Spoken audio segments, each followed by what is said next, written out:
नमस्कार, मैं रीना तिवारी एक बार फिर से आपका स्वागत करती हूँ अपने YouTube चैनल में।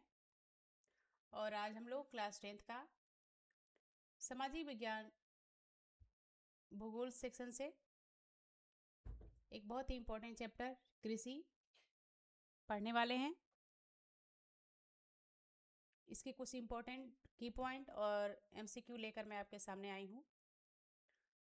तो देर न करते हुए आज के क्लास की शुरुआत करते हैं और देखते हैं चैप्टर कृषि।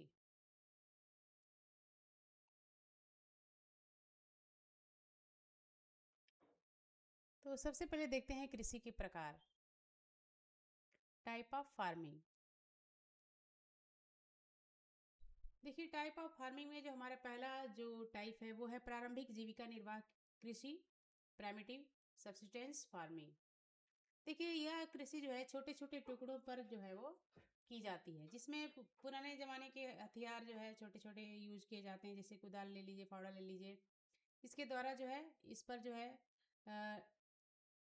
इस्तेमाल करके जो है खेती की जाती है, बहुत ही कम टुकड़ों में, ज़्यादा बड़ा टुकड़ा नहीं होना चाहिए। इसे कर्तन दहन प्रणाली स्लैश एंड बर्न या झूम खेती भी कहा जाता है। प्रारंभिक जीविका निर्वाह कृषि को जो है वो कर्तन दहन प्रणाली या फिर स्लैश एंड बर्न या फिर झूम खेती भी कहते हैं। अगला जो हमारा जो पॉइंट है कृषि के प्रकार का वो है गहन जीविका कृषि। गहन जीविका कृषि, इंटेंसिव सब्सिस्टेंस फार्मिंग। गहन जीविका में देखिए क्या होता है, गहन जीविका में उन क्षेत्रों में कृषि होती है जहाँ पर लोगों की जनसंख्या जो है बहुत अधिक होती है और इस वजह से उनके ऊपर दबाव होता है अधिक पैदावार करने के लिए। और इसके लिए यहाँ पर लोग जो है रसायनों का प्रयोग जो है अत्यधिक मात्रा में जो है वो करते हैं पैदावार को बढ़ाने के लिए। तो ये होता है गहन जीविका कृषि।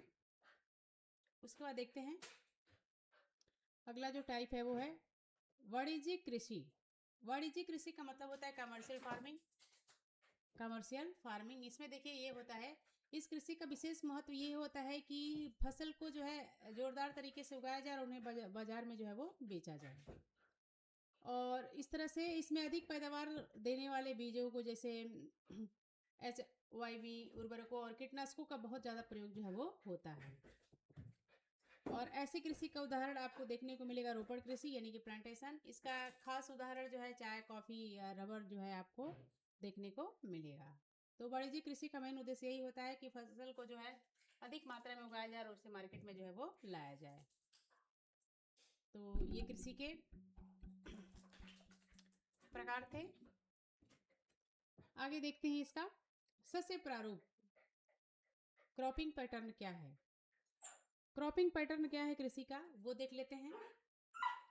फसलें किस तरह से किस महीने में उगाई जाती है और उन फसलों को क्या कहा जाता है।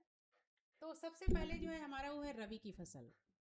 रबी की फसल जो है, जैसा कि आप जानते हैं कि रबी का फसल जो है वो ठंडी के दिनों में, जैसे जब शीत ऋतु आगमन होता है अक्टूबर से दिसंबर में जो है वो इसका जो है बुआई जो है वो की जाती है।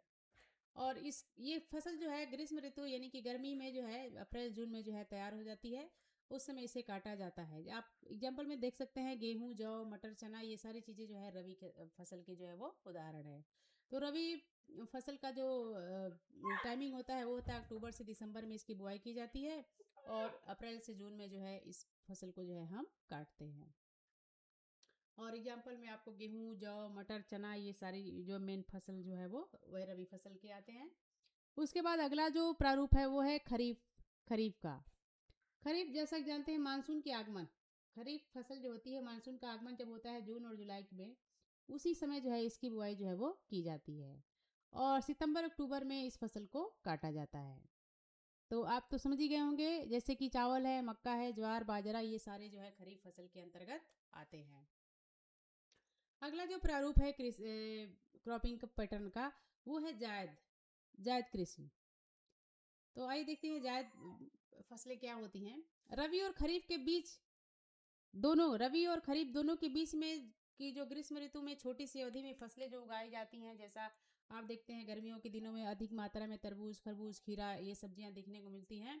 तो ये जो है रबी और खरीफ के बीच में जो है ये बुआई की जाती है। इन्हीं फसलों को जो है जो अल्पकालिक होते हैं, छोटे-छोटे अवधि में होते हैं, उनको जो है हम अ, जायद फसल के नाम से जानते हैं। कुछ मेजर क्रॉप देख लेते हैं। कुछ मेजर क्रॉप्स हैं हमारे सामने। जैसा कि आप जानते हैं, चावल प्रमुख फसल है भारत की। तो यहाँ पर देखिए बताया गया कि भारत की प्रमुख फसल जो खाद्य फसल है वो चावल है।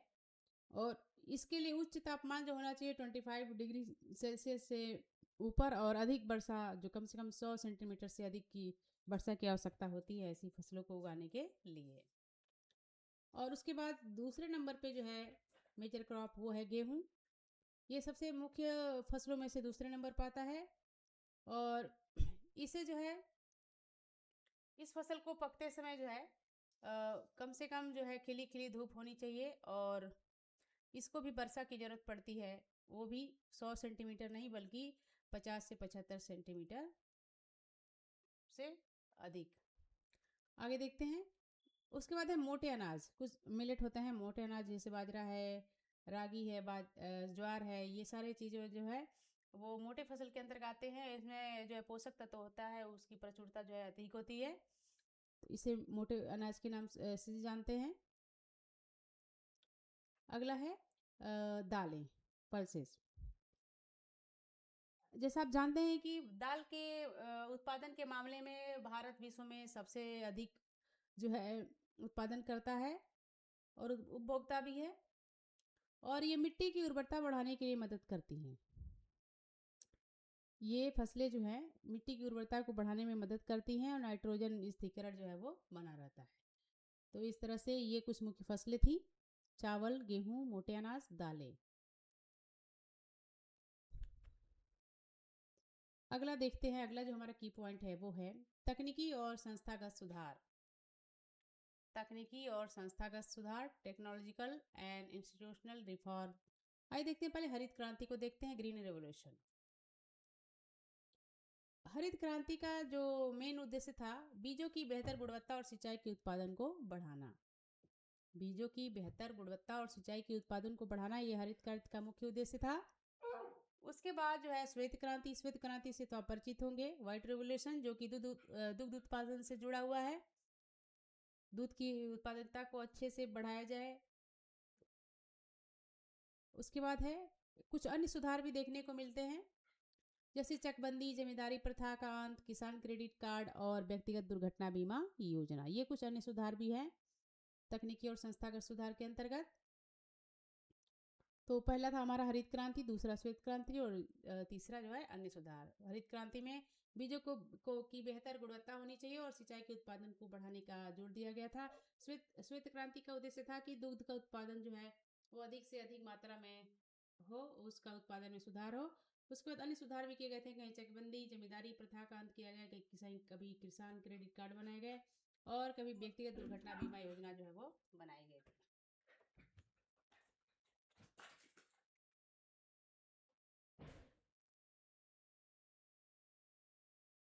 अगला पॉइंट है हमारा खाद्य सुरक्षा। खाद्य सुरक्षा, फूड सिक्योरिटी। तो पहले इसकी प्रणाली को समझते हैं। भारत सरकार ने समाज के सभी वर्गों के लिए, जैसा कि आप जानते हैं, भारत सरकार ने समाज के हर वर्ग के लिए भोजन की उपलब्धता जो है सुनिश्चित करने के लिए जो है एक राष्ट्रीय खाद्य सुरक्षा प्रणाली बनाई।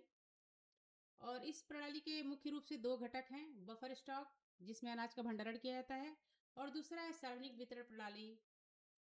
और इस तरह से इस प्रणाली का नियोजन किया जाता है कि सभी वर्गों को जो है भोजन की उपलब्धता जो है वो सुनिश्चित हो। उसके बाद है पीडीएस। इसमें देखिए, इसमें जो है पीडीएस ऐसा कार्यक्रम होता है जिसमें राशन की दुकानों के माध्यम से जो है रियायती कीमतों पर जो है गरीबों को खाद्यान्न उपलब्ध कराता है। पीडीएस का ये मुख्य उद्देश्य है कि राशन की दुकानों पर रियायती कीमतों पर जो है गरीबों को जो है खाद्यान्न जो है उपलब्ध कराए। और ऐसा माना जाता है कि अनाज की उपलब्धता की कमी और भंडारण की समस्याओं के कारण यह प्रणाली चुनौतियों का सामना कर रही है। वर्तमान में ये समस्या जो है वो काफी चुनौती से भरा हुआ है। अगला जो हमारा पॉइंट है वो है कृषि पर वैश्वीकरण का प्रभाव। देखिए यही नहीं, कृषि पर वैश्वीकरण का प्रभाव वास्तव में भारत में देखिए खासतौर पे वैश्वीकरण के कारण, ग्लोबलाइजेशन के कारण भारतीय कृषियों किसानों को जो है अंतर्राष्ट्रीय प्रतिस्पर्धा का जो है सामना करना पड़ता है। काफ़ी ज़्यादा उन लोगों के बीच में जो है प्रतिस्पर्धा हो गया है। और वजह क्या है? खास तौर पे चावल, कपास और रबर और चाय जैसे उत्पादों के लिए, क्योंकि जितने भी विकसित देश हैं उनके यहाँ जो है बहुत ज़्यादा सब्सिडी जो है वो किसानों को दी जाती है, जिससे उनकी लागत जो है वो काफ़ी कम हो जाती है। तो ये सारी चुनौतियाँ हैं वैश्वीकरण स्तर तक, कि आजकल के भारतीय किसानों को जो है अंतर्राष्ट्रीय प्रतिस्पर्धा का सामना करना पड़ रहा है, खासतौर पे चावल, कपास, रबर और चाय जैसे उत्पादों के लिए, क्योंकि विकसित देश जितने भी हैं उन्होंने सब्सिडी जो है बहुत अधिक मात्रा में दे रखी है, जिससे वहाँ के किसानों को कम लागत लगती है। और उसके बाद देखिए समाधान क्या है इसका। भारतीय कृषि को सफल बनाने के लिए जीन क्रांति यानी अनुवांशिक इंजीनियरिंग पर जोर दिया जा रहा है।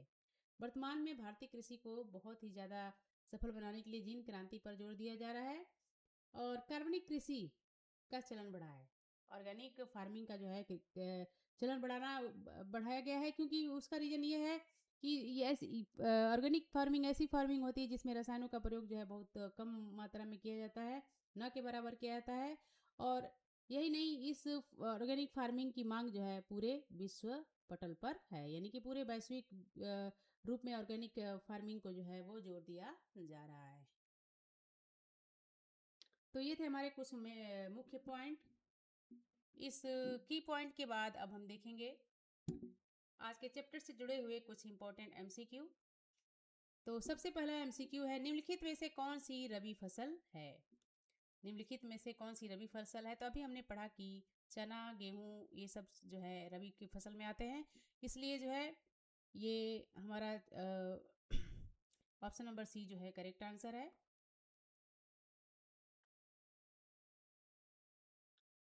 आगे देखते हैं। कर्तन दहन कृषि, झूमिंग कृषि जो है वो कहाँ पर होती है, किस राज्य में होती है? तो देखिए झूमिंग कृषि जैसा हमने कहा कि अक्सर जो है पहाड़ी इलाकों में होती है। तो ये जो है ऑप्शन नंबर सी मिजोरम जो है वो करेक्ट आंसर है। यहाँ झूम की खेती जो है ज़्यादा होती है। Option number C Mizoram.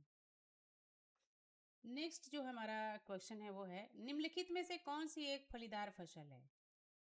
निम्नलिखित में से कौन सी एक फलीदार फसल? तो जैसे देखिए फलीदार फसल जो है विशेष रूप से दाल वाली फसल होती है, तो उस तरह से हमारा ऑप्शन नंबर ए जो है वो करेक्ट आंसर है, दालें।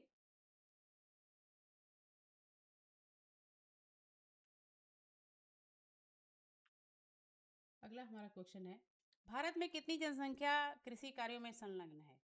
यानी कि भारत की कुल जनसंख्या में से कितनी जनसंख्या जो है कृषि कार्य में संलग्न है, यानी कि कृषि कार्य करती है? तो देखिए भारत में ऐसा माना जाता है कि 2/3 2/3 लोग जो है वो कृषि कार्य में जुड़े हुए हैं, इसलिए ऑप्शन नंबर बी जो है वो करेक्ट आंसर है, 2/3 2/3। अगला जो है हमारा क्वेश्चन है, श्वेत क्रांति का संबंध किससे है? श्वेत क्रांति, जैसा कि अभी हमने पढ़ा था कि श्वेत क्रांति जो है वो दुग्ध से जुड़ा हुआ है, दुग्ध की उत्पादकता को बढ़ाने के लिए किया गया था, तो इसलिए ऑप्शन नंबर बी दुग्ध उत्पादन जो है वो करेक्ट आंसर है। ऑप्शन नंबर बी, दुग्ध उत्पादन। अगला हमारा क्वेश्चन है, इनमें से कौन सी खरीफ की फसल है? देखिए खरीफ की फसल जो है वो चावल है,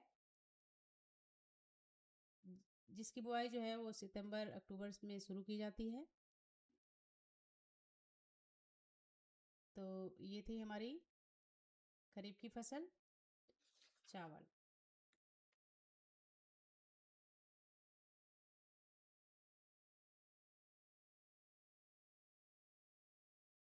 अगला देखते हैं, निम्नलिखित में से कौन सी एक रोपड़ फसल है? निम्नलिखित में से कौन सी एक रोपड़ फसल है? रोपड़ फसल कौन सी है? तो देखिए रोपड़ फसल जो अभी हमने पढ़ा था कि रोपड़ फसल में आपका चाय, कॉफ़ी जो है वो, कपास जो है वो आता है, इसलिए ऑप्शन नंबर सी जो है वो करेक्ट आंसर है।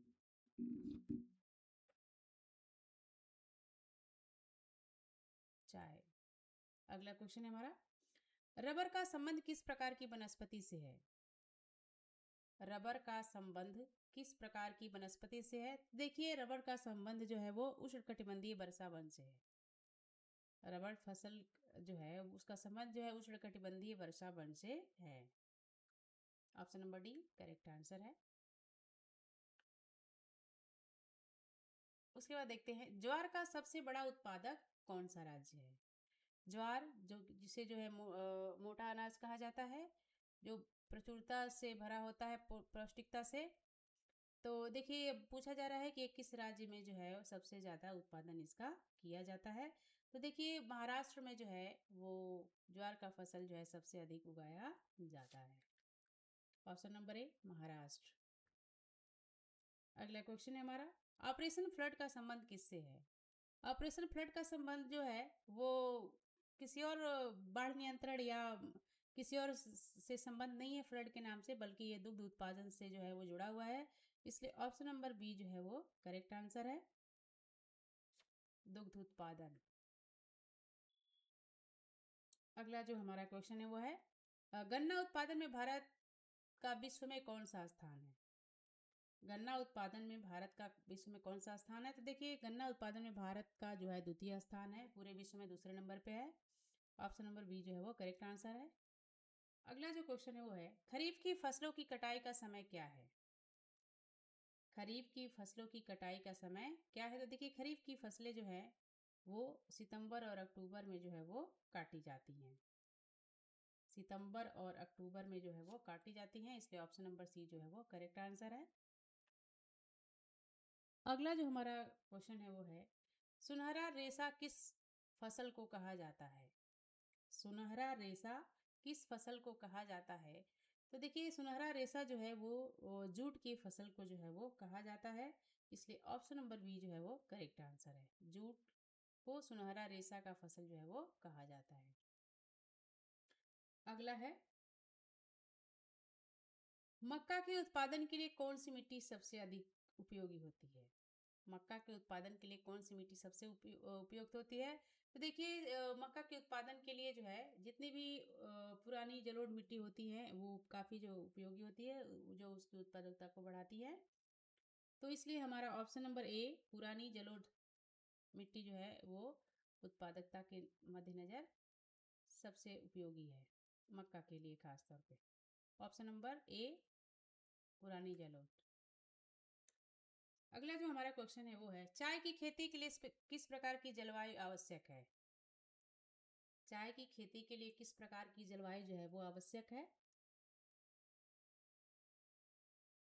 तो देखिए, चाय की खेती के लिए जो है खास तौर पे उष्ण और आर्द्र जो है वो जलवायु की आवश्यकता होती है।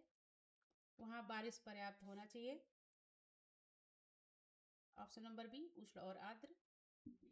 अगला जो हमारा क्वेश्चन है वो है, निम्नलिखित में से कौन सा देश विश्व में दालों में सबसे बड़ा उत्पादक है?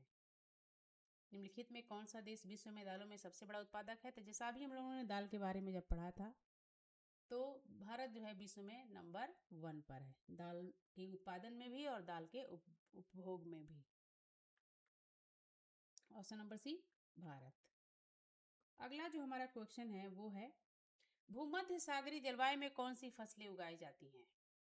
भूमध्य सागरीय जलवायु में निम्न रूप से कौन सी फसल उगाई जाती है? तो देखिए, वहाँ पर खट्टे फसल जो है वो उगाए जाते हैं। भूमध्य सागरीय में जितने भी फसल उगाए जाते हैं वो काफ़ी खट्टे होते हैं, इसलिए वहाँ पर खट्टे फसल, हमारा ऑप्शन नंबर सी जो है वो करेक्ट आंसर है, खट्टे फसल, खट्टे फल। अगला जो हमारा क्वेश्चन है वो है, किसान क्रेडिट कार्ड केसीसी योजना किस वर्ष में शुरू की गई थी? किसान क्रेडिट कार्ड योजना जो है वो किस वर्ष में जो है उसकी शुरुआत की गई थी? तो देखिए, उस किसान क्रेडिट कार्ड योजना जो है वो 1998 में जो है वो शुरू हुई थी, 1998 में, इसलिए ऑप्शन नंबर बी जो है करेक्ट आंसर है, 1998। उसके बाद देखते हैं, मूंगफली का सबसे बड़ा उत्पादक राज्य कौन सा है? ऐसा कौन सा राज्य है जहाँ पर मूंगफली का सबसे ज़्यादा उत्पादन होता है? तो देखिए मूंगफली उत्पादन में सबसे बड़ा राज्य जो है वो गुजरात माना जाता है, इसलिए ऑप्शन नंबर सी जो है गुजरात करेक्ट आंसर है। आगे देखते हैं, कॉफी की अरेबिका किस्म भारत में कहाँ से लाई गई थी? कॉफी की एक किस्म है अरेबिका, वो किस देश से जो है भारत में लाई गई थी? तो देखिए कॉफी की जो अरेबिक किस्म है वो कहीं और से नहीं बल्कि यमन से जो है वो लाई गई थी, इसलिए ऑप्शन नंबर ए यमन जो है वो करेक्ट आंसर है। Option number A Yemen. अगला क्वेश्चन, भारत का चावल का कटोरा किसे कहा जाता है? भारत का चावल का कटोरा किसे कहा जाता है? गंगा का मैदान, केरल तट, ब्रह्मपुत्र या फिर कृष्णा गोदावरी? देखिए चावल का कटोरा तो कृष्णा गोदावरी जो है डेल्टा यानी कि ऑप्शन नंबर बी को समझा जाता है। Option number B Krishna Godavari delta Bharat का चावल का कटोरा कहलाता है। अगला जो हमारा क्वेश्चन है वो है, झूम कृषि को ब्राजील में क्या कहा जाता है? झूम कृषि को हमारे यहाँ जिसे झूम कृषि कहते हैं, जो मिजोरम में होता है, वो उसे जो है ब्राज़ील में क्या कहा जाता है? तो देखिए ब्राज़ील में जो है उसे रोका कहा जाता है झूम कृषि को, इसलिए ऑप्शन नंबर सी रोका जो है वो करेक्ट आंसर है। अगला क्वेश्चन, कपास उत्पादन के लिए कितने दिन पाला रहित होने चाहिए? कपास के उत्पादन में लिए कितने दिन ऐसे होने चाहिए जो पाला रहित होने चाहिए? तो देखिए पाला रहित जो है कपास के लिए कम से कम 200 दिन जो है 210 दिन जो है वो होने चाहिए, इसलिए ऑप्शन नंबर सी 210 दिन जो है वो करेक्ट आंसर है। अगला जो हमारा क्वेश्चन है वो है, रेशम के कीड़ों का पालन क्या कहलाता है? रेशम के कीड़ों का पालन जैसा कि आप जानते हैं कि इसे जो है हम सेरिकल्चर के नाम से जानते हैं, तो रेशम कीट उत्पादन को सेरिकल्चर जो है वो कहा जाता है, इसलिए ऑप्शन नंबर बी सेरिकल्चर जो है वो करेक्ट आंसर है। Option number B sericulture. अगला क्वेश्चन देखते हैं, किस फसल को सफेद सोना कहा जाता है?